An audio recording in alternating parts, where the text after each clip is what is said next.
Alright,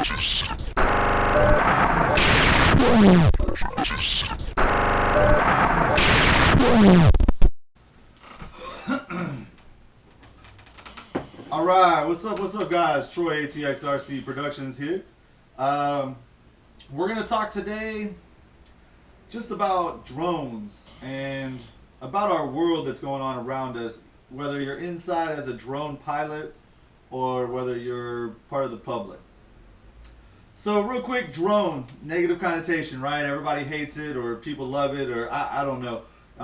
You kind of have the people that find drone amusing and it's whimsical, and to them it's really cool and sounds really awesome, and they're typically obviously the more inexperienced users or the non-users that are just getting in, which is great. For that, it's a great word. For the ones inside the industry, some of us hate it, some of us love it, some of us are indifferent but just hate the arguing and bickering, which that's the camp I fall in. I don't care what you call it. In theory, yes, they're drones. To me, my meaning of a drone would be anything with an autonomous feature, whether it's return to home, automatic go to certain altitudes, anything that has any kind of autonomy. I would even argue stability control. So in that sense, everything I have here is a drone except for the wing, which funny enough is also a UAV. And negative connotations don't really say this, but drones that are militarized don't look like this. They look more like this. This is a fixed wing craft. It's not mine. It's a guy named Jarrett here in town I'm helping build. Those things go fly far, or fly high and far and fast. Those are really more of a danger, funny enough. They're also very quiet as opposed to these guys, which are multi-rotor quads, the Spider 260 and the TBS Disco Custom Mini. I'm sorry, that's a mini TBS Disco. It's not an actual one. The big one's down there. So, look, they're drones, okay? It's not going away. We're going to call them drones. I'm going to call myself a drone pilot. I'm not really a pilot, but I pilot this craft. That being said, let's get the safety stuff out of the way, guys. Look. These things are aircraft. Whether you're a pilot, whether you're in your backyard, whether you're over there, whether you're over here, I don't care. These are aircrafts. Taking the pilot out of the equation, these things in the right hands could go haywire and could cause damage. These things in the wrong hands are more likely to do so. They're dangerous. You guys ever get hit in the face with a propeller? No? People have. I've seen the pictures. It's not pretty. I can only imagine, and the horror thoughts that go through my mind when I take one of these guys, for instance, to a park, is that I'm going to make a mistake, or somebody isn't going to see it, or I'm not going to see them, or the safety that I feel I have is going to break down, and I'm going to smash that into somebody. That would be horrible. You could kill somebody with one of these. It just hasn't really happened or been reported, at least yet. I'm not trying to scare everybody necessarily, but let's bring gravity to the situation. We are pilots. These are aircraft. Bottom line. Okay? That being said, is there stuff to be scared about? Yeah. Operate safely. Operate whether you're new to the experience or this has been something you're experienced in and you think you're good. Listen to your gut. We all do. I do. If you're not listening to your stomach and you don't pull up to to go do a flight and say to yourself, you know what, this doesn't feel right, let me just pack it up, I would suggest you start. I personally, 2 times have told myself I shouldn't fly this probably for one reason or another, whether it be a feeling or just something uneasy. All the other times I told myself I walked away. These 2 times that I didn't, one time I had a crash, the other time I came this close to putting it in the water. I'll tell you what, I ain't never done that again. I listen to my gut. Yeah, it sucks, man, especially for somebody like me. I don't have a lot of time, and I pull up to a flight that I can't have for another week at least, and yeah, I'll walk. Guys, be smart. Know what you're flying. Basics right now, right here, real quick. Quadcopters need specific things. Flight controller. Flight controller is the brains. It's the NASA unit, it's the Pixhawk unit, it's the CC3D, the NAS, the whatever you want to call it. APM, whatever brand or one you get, that's the flight controller. This is the brains. This has sensors in it, magnetometers, barometers, accelerometers, compasses and GPS units are attached, and it can then orientate itself in space. Depending on compass, GPS, and what level of sophistication the sensors are, depends on how stable and what functions it can do from there. Not going to go into that. Flight controller is the brains. The motors and everything and all that jazz gets signals from the flight controller. It says it's going this way, it wants to go that way, this is how we do it. Motors. Motors are controlled by ESCs, electronic speed controls. Those are connected again to power source and to the flight controller. The ESC is the actual unit that tells the motor how to spin, in what direction and what speeds. The motor is then attached to the props. The props give thrust. All of this is determined though on one major factor, which is battery power. In consumer drones, it's already determined for you. Most are either 3 or 4S. Those 4S and 3S are cell types, or cell counts. The higher the cell count, the higher the voltage by about 4.2 volts for every cell up. So depending on how many volts, depends on how fast the motors spin, depend on how much thrust is gained by however big or whatever prop you have. That's all. That's how your quadcopter creates lift and gets off the ground, if all of those equations work out and it's correct. I tell you this because, again, safety. As a drone pilot, I have one question to ask you. If you fly any drone that's at all 4 or more, or 4 motors, only 4, so a quadcopter, I would like to ask if you know what happens if one propeller were to break or fly off, or a motor were to stop working. I'm going to give you a second to think about it. What happens? I know some of you guys out there do know, and I'm sure you're shouting at the screen right now. My point being, you should know what's going to happen. Because hitting a bird, especially while being even in line of sight but 500 feet away, is easy to happen and not see what happened. Losing a prop, it's been known to happen. Why? Most of the time pilot error from not checking their equipment and seeing that there's damage to a prop or properly tightening a prop on. But it's also been known that a manufacturer or two has put out some bad prop locks. Just saying. Guys, a quadcopter needs all 4 motors. If it loses one motor, it's down. It's coming down, and it's coming down hard and fast.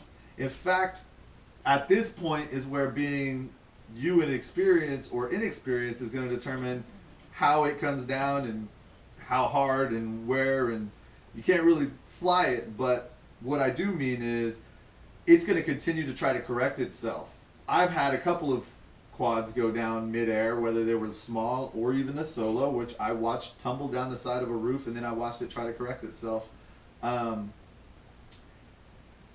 They still try to do something, so they still do have movement. Depending on where it's falling, it's up to the pilot to decide. Do you just kill the motors and take as much crash as much damage as possible, or do you try to let it flutter itself down even though it's falling, but right at the last second kill the motors? I don't know.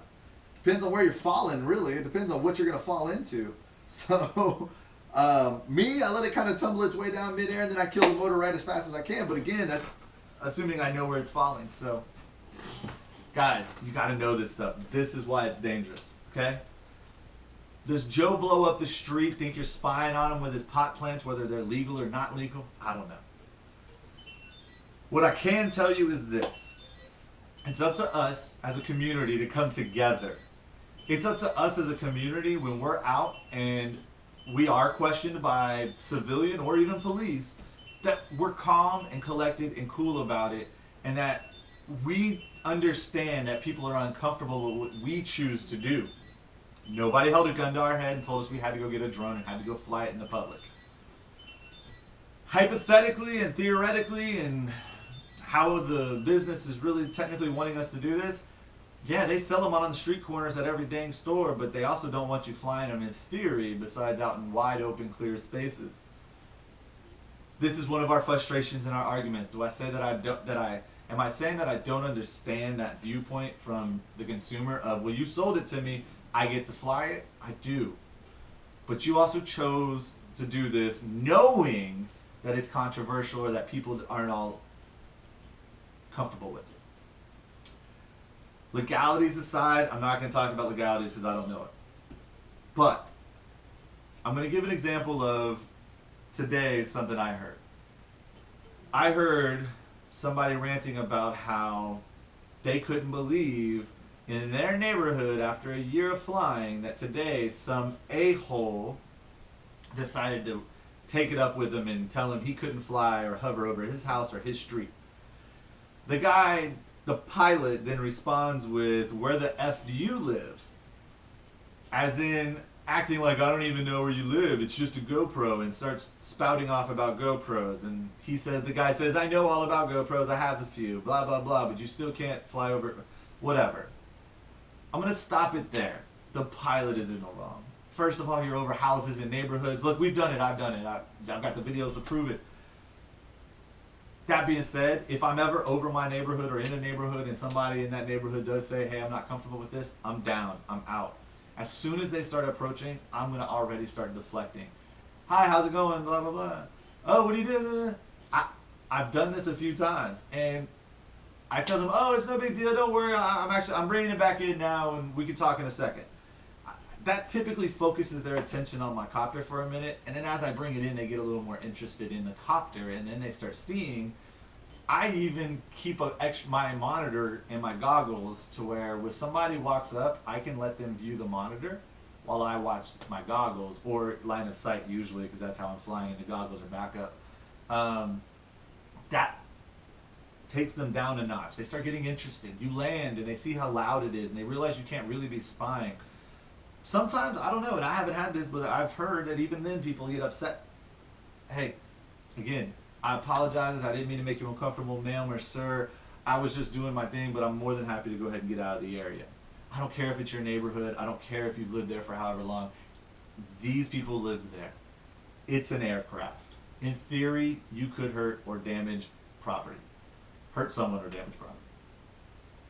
I'm not going to say that this guy was completely wrong. I understand where his frustration lies. But it's up to us to solve these situations and educate people in a positive way. No negative situation has ever been solved with more negativity. That's the old adage from your mom. We all know it, okay? Two wrongs don't make a right. I don't want to preach and I don't want to keep going on about this, but I just wanted to just say that I myself have had a very similar situation. Before I moved downtown, we lived in Cedar Park in a suburban area neighborhood for 3 years. For 2 years, I started flying. I had issues in the neighborhood. The first few times I flew at night, really late, to test some LEDs, I had somebody post that they couldn't understand how and why somebody would be flying their drones, especially at night, and blah, blah, blah, and it was scaring their kids. I felt horrible. I have a kid. I couldn't believe that I was upset because it actually started off much more negative towards me, and then that's what evolved into was I learned the story. If I told the gentleman, "I'm so sorry for scaring your kids. I have a 5-year-old, I understand. I'm sorry. If you could probably educate them now and let them know that if they ever do see them." However, from that point on and all the heat that I caught after that flight because other people started saying they didn't understand and blah, blah, blah, and I found myself trying to argue and defend with my neighbors on a Facebook page. So I just stopped and I said, "Look guys, I don't agree with y'all's point of view, but I will limit my flights to minimal test flights if I deem them absolutely necessary." Meaning, I had an area I could fly safely up in the air for 10, 20 feet, clear, all that stuff. If I needed to test props or test a camera focus or something like that, I would try to go do it elsewhere. But because of my schedule, if I had to do it out front for just a few seconds or a minute or two, I would. But I would also let them know on the Facebook page a little bit ahead. And I did, and it became a game and a joke. And I'll be honest, I stopped flying in the neighborhood is what happened. Mainly. I flew a few times here or there. The 260 especially at night, I was okay with that. They were okay with that. It's low level flying and stuff. Nobody was getting freaked out by something hovering in the sky. But I just stopped. And funny enough, they started joking about it with me not around, as in they would actually make jokes in a positive way. we had people robbing people in the neighborhood, breaking into cars, and all of a sudden a joke would pop up, hey Troy, can you get your drone over here and check it out? You know, they didn't want me to, but it became the neighborhood fun thing. And funny enough, I moved away 2 months ago, and I'm part of the Facebook group, and they still talk about me and my drones in a positive way now. So me being negative, they weren't receiving it. I argued with them, I fought with them, I did this. I just said, you know what, never mind. I apologize. I hope that everybody would, if y'all ever want to understand. And people ask me questions and stuff. So I posted pictures all the time, like of random stuff around the neighborhood or even at town, and that's what drew the lights. So it's just 2 examples, 2 situations. We are drone operators, guys, drone pilots. This is our thing. I know this was a long rambling talk, but this was just, we got to get this right, okay? We got to help each other. When one of us sees another one doing or saying something wrong, let's find a way to, again, think about the way we deliver it, how we're being positive to each other, and then portray that same positivity outside the group to the public.